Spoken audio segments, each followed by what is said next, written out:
চট্টগ্রাম দক্ষিণ জেলা জামায়াতের ইসলামীর আমির আনোয়ারুল আলম চৌধুরী বলেন, গত ৫ আগস্টের ছাত্র জনতার বিপ্লবকে নস্যাৎ করতে এটি কুচক্রী মহল সাম্প্রদায়িকতার কার্ড খেলার পায়তারা করছে। তারা দেশের অভ্যন্তরে ও বিদেশে অবস্থান করে দেশের বিরুদ্ধে চক্রান্ত করেই যাচ্ছে। এতদিন নিজেরা অপকর্ম করে রাজনৈতিক দলের উপর দায় চাপালেও এখন তা রাজনৈতিক দলের উপর সীমাবদ্ধ নয়, দেশবাসীর উপর দায় চাপানোর চেষ্টা করা হচ্ছে, যা দেশের স্বাধীনতার সার্বভৌমত্বের জন্য হুমকি।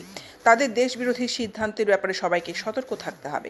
গতকাল বুধবার বিকেল ৫টায় উপজেলার একটি কমিউনিটি সেন্টারে বাংলাদেশ জামায়াতে ইসলামী আনোয়ারা উপজেলা শাখার কর্মী সম্মেলনে প্রধান অতিথির বক্তব্যে তিনি এসব কথা বলেন। সভাপতির বক্তব্যে আনোয়ারা উপজেলা আমির অধ্যাপক মাহমুদুল হাসান চৌধুরী বলেন, রাষ্ট্রীয় সম্পদ, ভিন্ন ধর্মাবলম্বীদের উপাসনালয়, ঘরবাড়ি, সহায় সম্পত্তি ইত্যাদির নিরাপত্তার জন্য বাংলাদেশ জামায়াত ইসলামী ও ইসলামী ছাত্র শিবির সহ এদেশের গণতান্ত্রিক শক্তিসমূহ যে দায়িত্বশীল ভূমিকা রাখছে তা স্মরণীয় হয়ে থাকবে।